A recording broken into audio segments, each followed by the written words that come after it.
Super Rugby is coming up very shortly, under 2 weeks away now until kickoff. And there are a few teams out there on both sides of the Tasman that bear watching. For me, the team that I have got my eye on this year for a multitude of reasons, and I think Super Rugby will have its eye on for a multitude of reasons, is the Melbourne Rebels, a team laden with talent who's getting some good results now, but the financial floor has fallen out beneath them. They've been put into administration. Players' contracts will be honoured for this year, but beyond that, there is no certainty. They find themselves in quite a large amount of financial debt, and it doesn't look like a lifeline is going to be thrown to them. What could change their fortunes is if they have a successful year on the field. That could be really something where they could find an investor, or where Rugby Australia says, okay, you're proving yourselves to be one of our franchises that we need to have. So we'll find some money for you. Personally, I think they should find the money for the Melbourne Rebels, because Melbourne is such a breeding ground for talent, and it is a big sports market. I think the Rebels are being punished for Rugby Australia dropping the ball before now, and they're the fall team for it. So I've got my eye on the Melbourne Rebels. I think they're going to have a good year on the field, unless off the field issues impact that. However, I still think that I reckon they'll have a good on the field year.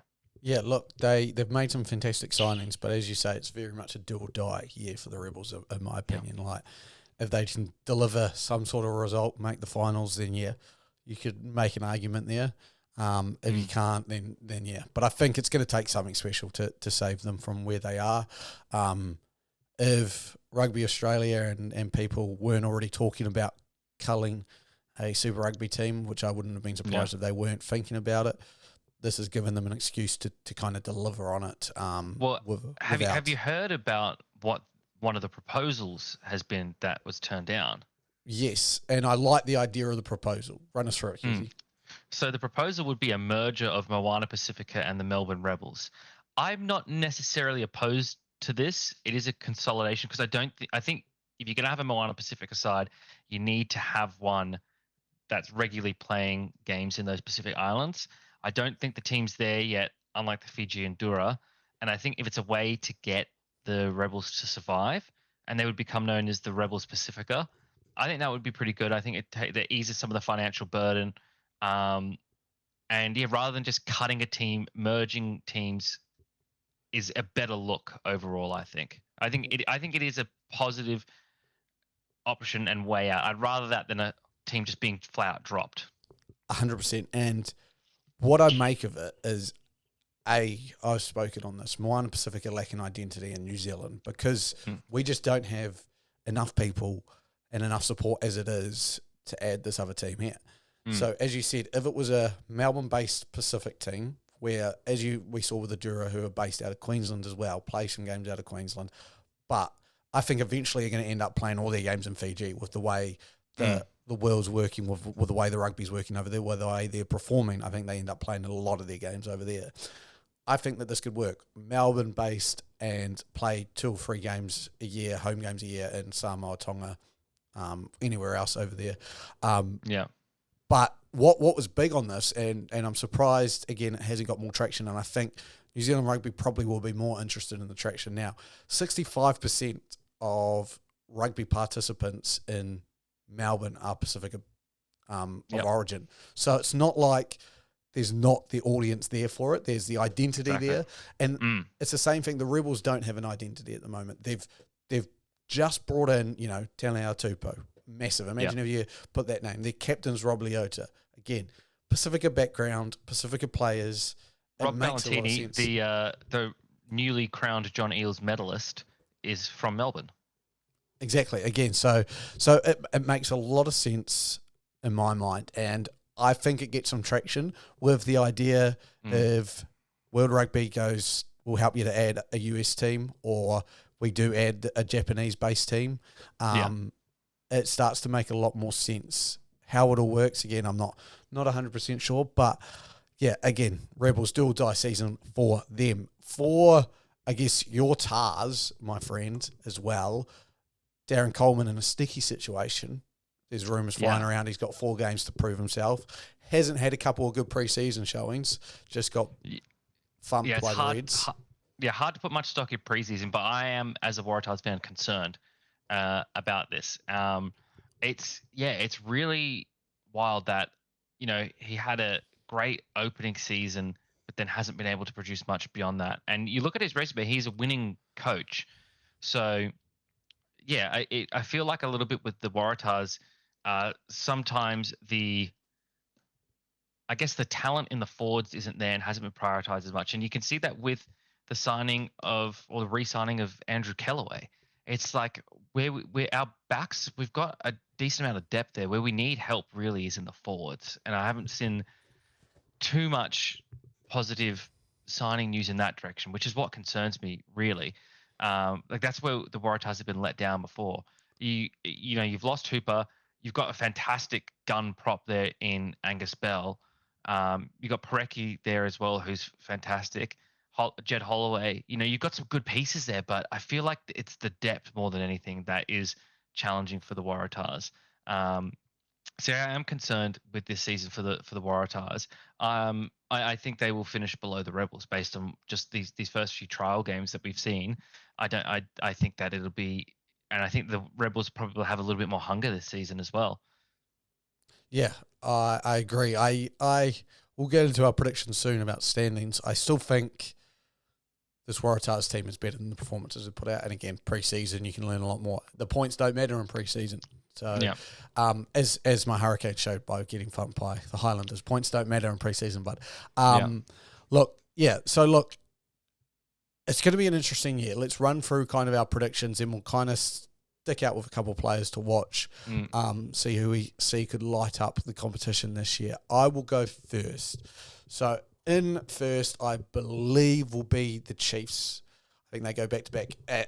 We're not deciding winners yet. We're just deciding the table. So the 1 to 12 at the end of the season. I think the Chiefs are in a really good position. I think the Chiefs look fantastic. So I've gone them 1. I've then gone the Blues 2. Yeah. I've then gone the Hurricanes 3. Mm-hmm. I've then gone the Drura 4. Wow. Okay. I've gone Rebels 5. Yeah. Crusaders 6. That is a hefty step down for the Crusaders. I just don't think without Razor, without Richie Mo'unga, I don't think they're going to be as. I think they'll still make the finals, and I think they could go on a run in the finals. I think this is going to be a down year for them. 7th, I've got the Reds. No, sorry, 7th, I've got the Brumbies. Yeah. 8th, I've got the Western Force. 9th, I've got the Reds. 10th, I've got the Tars. 11th, I've got the Highlanders. 12th, I've got Moana Pacifica. Yeah. Okay. I've just typed out your list so I can see it here. Okay. So Chiefs, Blues, Hurricanes, Dura are your top 4. Rebels, Crusaders, Brumbies 4. So the rest of the top 8, and then Reds, Tars, Highlanders, Moana Pacifica. Yeah.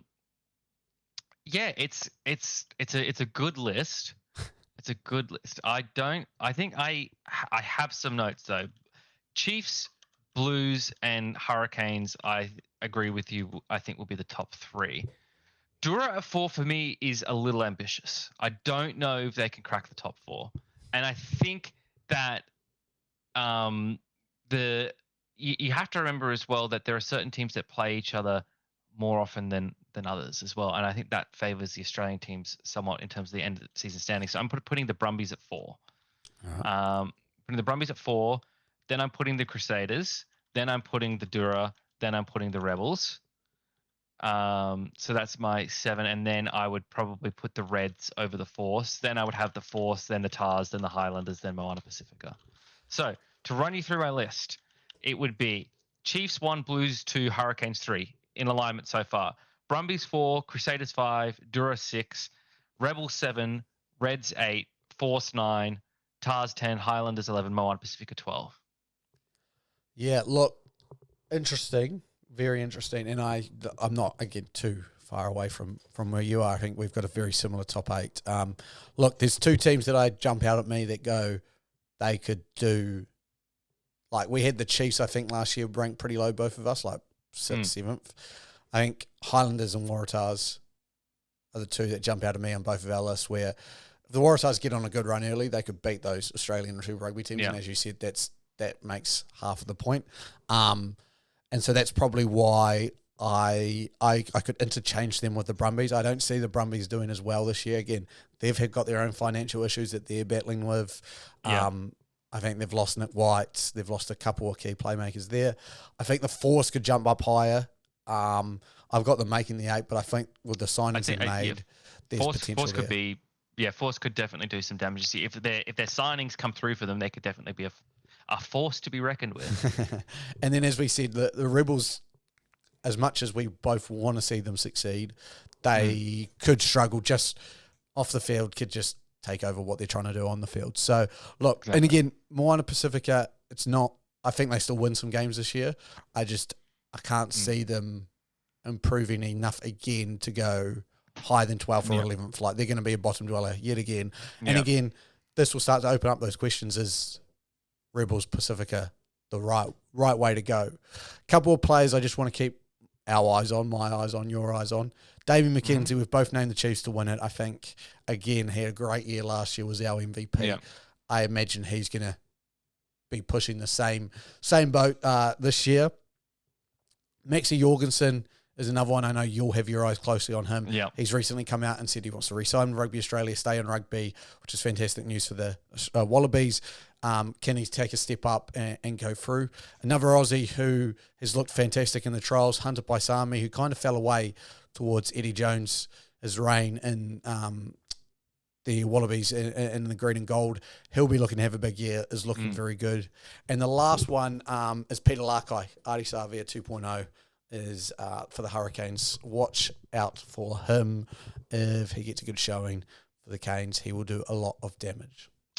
I guess for me, definitely your Maxi J is the player I've got my eye on this year for the Waratahs. I think whoever the Brumbies 10 is going to be really interesting.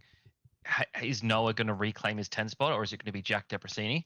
I think that's going to be a really interesting way to see how Larkham plays that. And then for me, I think the Reds are the most interesting team this year because it's the first year without Brad Thorne. Les Kiz has come in. There's still a lot of talent up there in Queensland. And I think they may be flying under the radar a bit. So I know I'm primarily Australian based on my views there, but, I am Australian, so. Makes it. Two former All Blacks signed to the Reds as well in the front row with Jeffrey Toomunga-Allen and Alex Hodgman. So will be interesting to see how they kick on. Let us know in the comments who you think is going to take out Super Rugby this year, finish on the table. Do you reckon our predictions are right? Obviously they are. It's just what one of us is right. But for now, thank you for joining us on That Rugby Podcast. Has been the Sports Booth. We will talk to you later. Goodbye. Peace.